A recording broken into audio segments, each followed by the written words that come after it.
In the closing months of World War II, the skies over Germany told a story of inevitable defeat. What had once been the feared Luftwaffe, an air force that had dominated European airspace early in the war, was now reduced to a shadow of its former self. By early 1945, the proud German Eagles were flying with clipped wings, their fuel tanks barely filled, their numbers dwindling daily beneath the relentless Allied bombing campaigns. The elite fighter pilots, who had once racked up hundreds of victories, now faced a bitter reality. Men like Major Erich Hartmann, with his unprecedented 352 aerial victories, or Hans-Joachim Marseille, the star of Africa, who had claimed 158 Allied aircraft before his death in 1942, had become legends in German military lore. Those aces who survived into 1945 continued flying, though they knew they were serving a lost cause. Colonel Günther Lützow, a veteran with 108 victories who had fought since the Spanish Civil War, wrote in his diary, "We fly not for the Führer now, but for Germany itself and for each other." The young pilots look to us, though what future we offer them, I cannot say. From their concealed and bomb-damaged airfields, these pilots witnessed the deterioration of German air defense firsthand.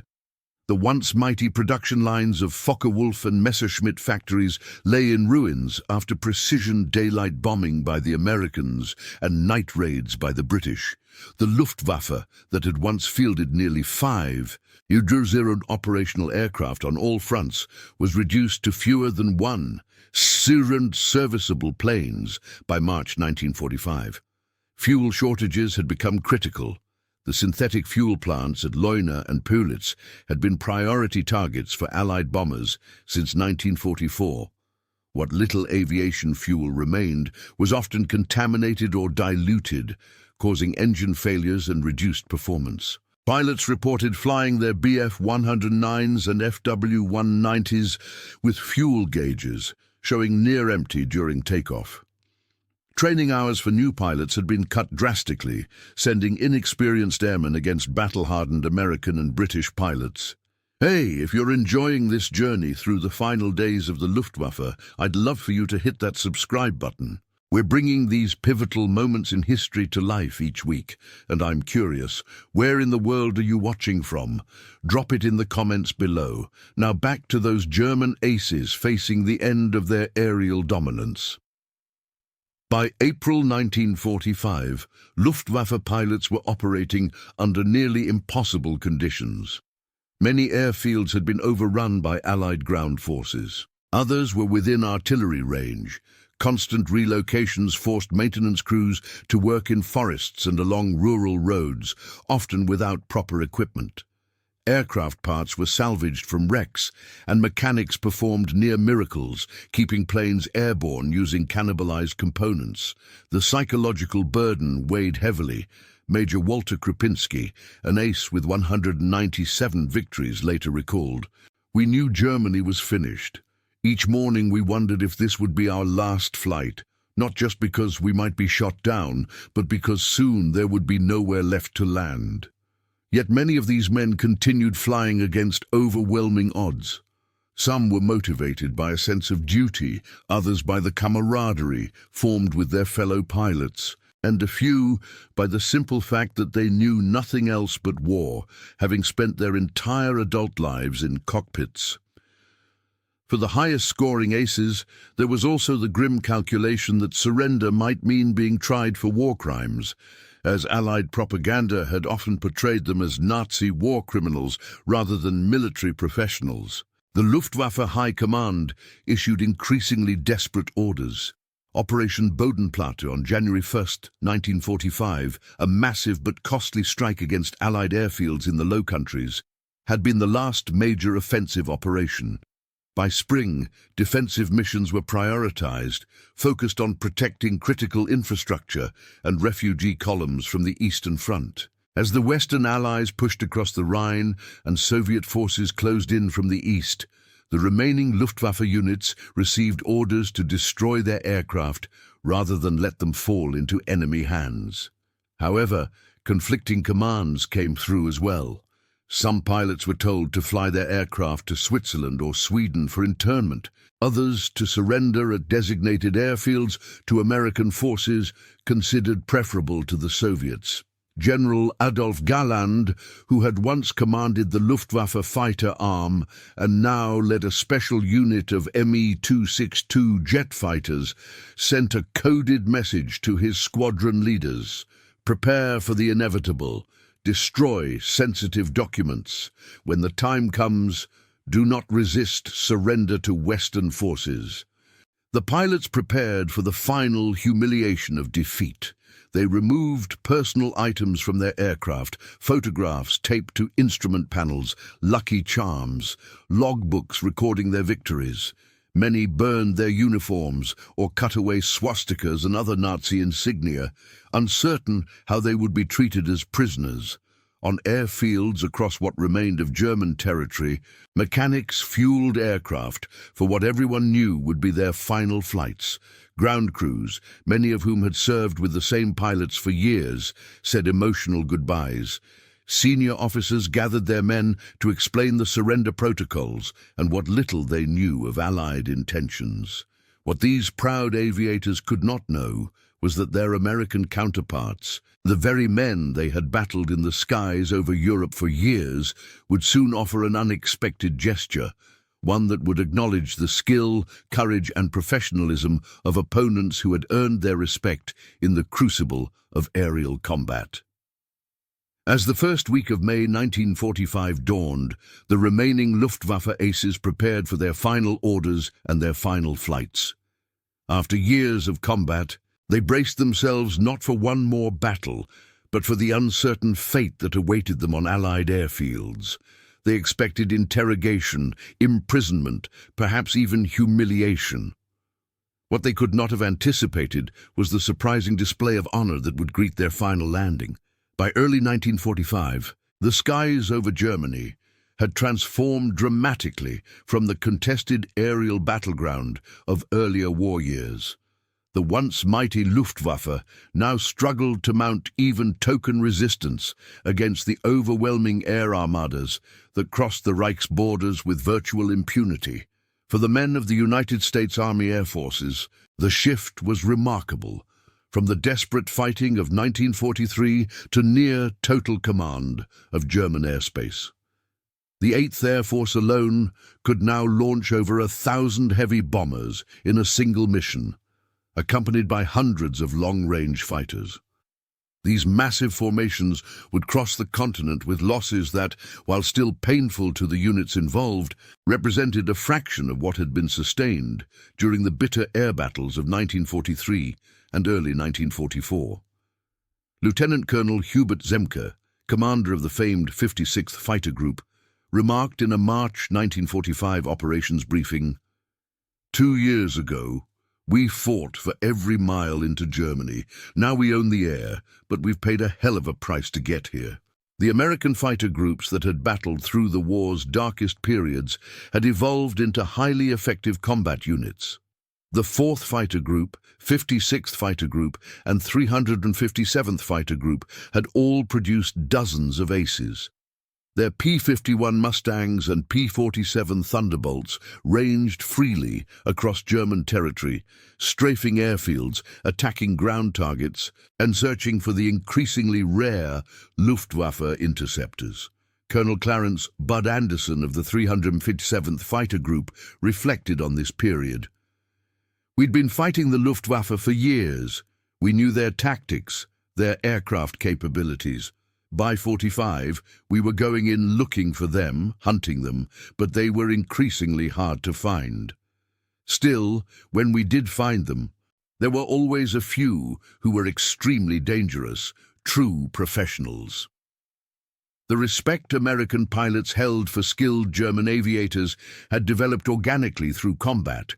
Intelligence officers noted that returning pilots often spoke with grudging admiration about the capabilities of veteran Luftwaffe pilots, particularly those flying the FW-190 and late-model Bf-109s. Captain James Goodson, an ace with the 4th Fighter Group, captured this sentiment in his combat report after a February 1945 engagement.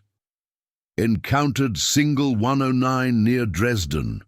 Pilot exhibited exceptional skill, using cloud cover and executing vertical maneuvers that would stall most pilots.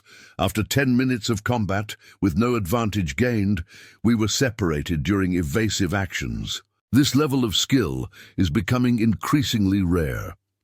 American intelligence units had spent years gathering detailed information on German aircraft performance, tactics, and pilot training.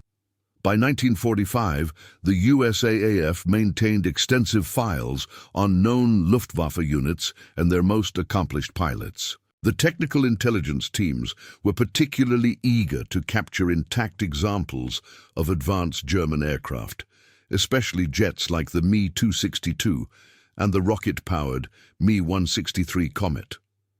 Colonel Harold Watson, leading the Air Technical Intelligence Team, had issued specific directives to fighter groups. Any advanced German aircraft encountered should, if possible, be forced to land intact rather than destroyed.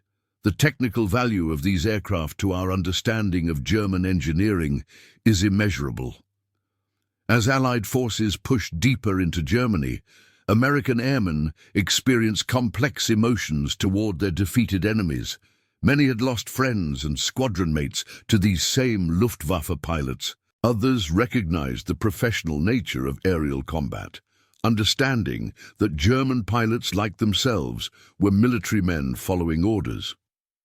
Major Chuck Yeager, who would later break the sound barrier, expressed this dichotomy in a squadron briefing.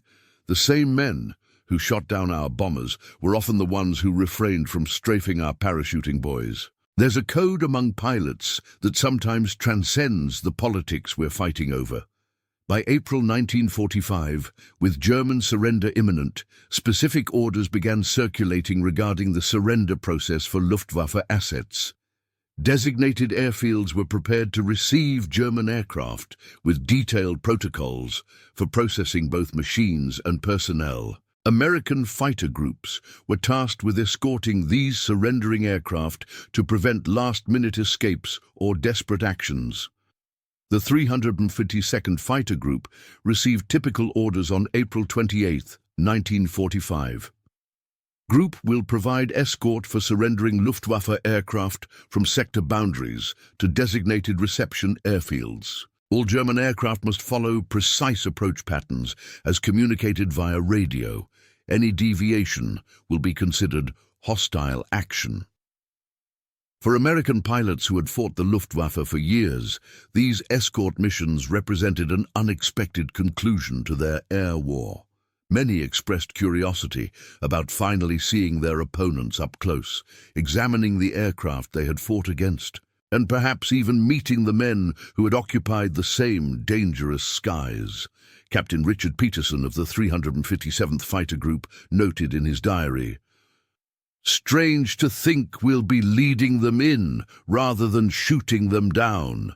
Some of these pilots have incredible records, 200, even 300 victories. Hard to imagine what they're feeling now, flying their last mission as defeated men." Boy. The Americans expected the Germans to be professional but sullen during the surrender process. Few anticipated the emotional complexity that would emerge during these final encounters. After years of trying to kill one another, pilots on both sides found themselves navigating an uncertain psychological terrain, moving awkwardly from mortal combat to an uneasy peace. As May 1945 approached and Hitler's suicide was confirmed, the surrender of Luftwaffe units accelerated. American fighter groups positioned themselves at designated reception points, prepared to guide in the aircraft of their longtime adversaries. What would happen next would surprise even the most battle-hardened veterans among them. Colonel Armand Peterson, commanding the 352nd Fighter Group, issued an unusual addendum to his final operations order. "These men fought for a cause we opposed, but they fought as airmen. As they make their final flights, remember that tomorrow we must begin building a different Germany than the one we've been destroying." His words would prove prescient, as what followed at various surrender airfields would become one of the war's most poignant footnotes, a moment when professional respect temporarily transcended years of bitter enmity, and American pilots made a spontaneous decision that their defeated adversaries never expected. By May 1945, the skies over Europe had fallen silent except for the constant drone of Allied aircraft. The once mighty Luftwaffe existed now only in small, isolated pockets. As the war neared its conclusion, attention turned to the formal surrender of German air assets, a process filled with precise protocols designed to prevent any final acts of resistance. Allied command designated specific airfields across Germany where Luftwaffe aircraft would land and be formally surrendered. Among these was an airfield near Munich that had been captured intact by advancing American forces just days earlier. It would become the stage for an unexpected moment that transcended the bitter conflict. For the German pilots, many of whom had flown hundreds of combat missions, the orders to surrender their aircraft represented the final humiliation. These men had taken pride in their skills and their machines. Now they were expected to hand over their aircraft like defeated criminals. The surrender protocols were strict. Approach at specific altitudes, maintain radio contact, lower landing gear early as a sign of compliance, and follow exactly the instructions from Allied control towers. We expected to be treated like dogs, recalled Hauptmann Werner Schröer, a fighter ace with 114 aerial victories. We had heard stories of how prisoners were paraded through towns, spat upon, forced to clean latrines with their bare hands. This is what we prepared ourselves for.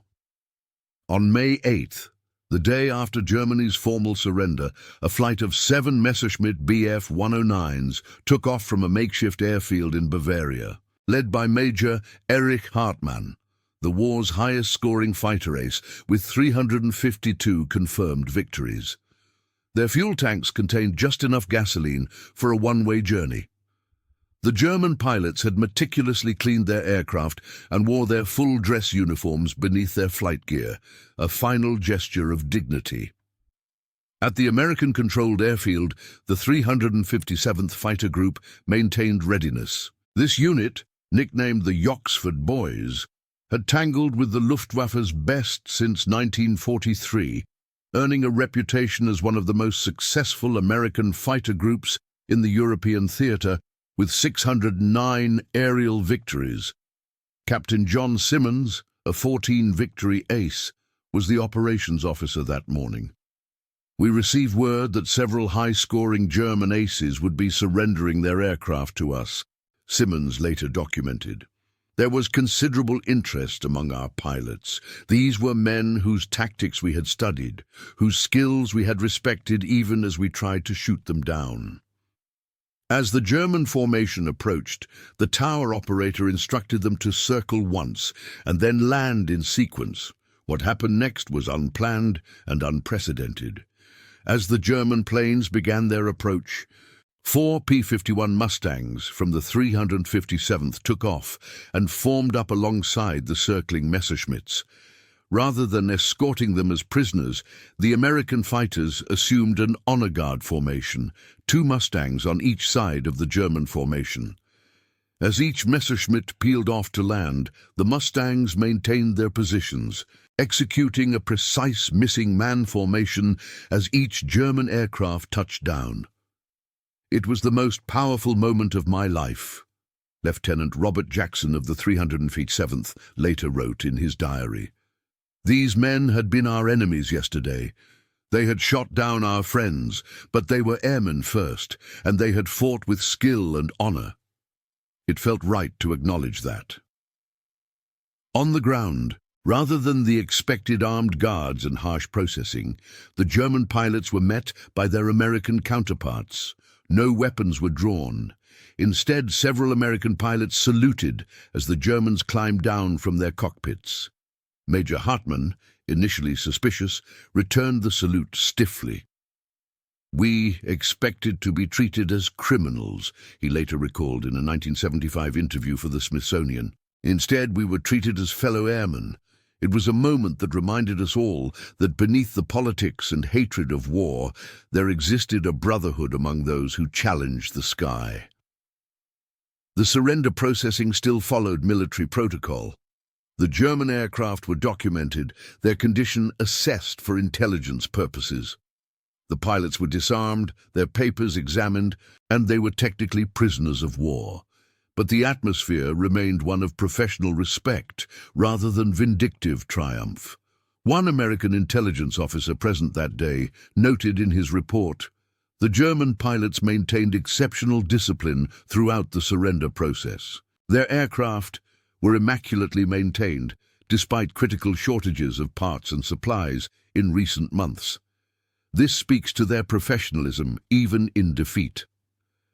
The impact of this moment extended far beyond that airfield. For many of the German pilots, this unexpected courtesy provided a crucial psychological bridge from war to peace. Several later mentioned that this display of respect made it easier to accept Germany's defeat and to eventually work toward reconciliation. For the American airmen, the gesture represented a recognition that the air war, despite its brutality, had maintained certain principles of professional conduct that transcended national boundaries. The pilots who faced each other in combat had shared the same dangers, the same technical challenges, and the same respect for the unforgiving nature of aerial warfare. The surrender of these aircraft marked more than just the transfer of war materiel. It symbolized the beginning of a new relationship between former enemies. Within a decade, some of these same German pilots would serve alongside their former American adversaries in NATO air forces, defending against a new common threat. Captain James Howard, a Medal of Honor recipient who witnessed the surrender, perhaps summarized it best in his post-war memoirs. "What separated us during the war was not personal hatred, but duty to our respective countries. When that duty ended with Germany's surrender, what remained was the mutual respect of airmen who understood what it meant to risk everything in the sky. Our salute acknowledged that simple truth." This moment of unexpected honor, when American pilots chose respect over humiliation, became a footnote in most official histories of the war.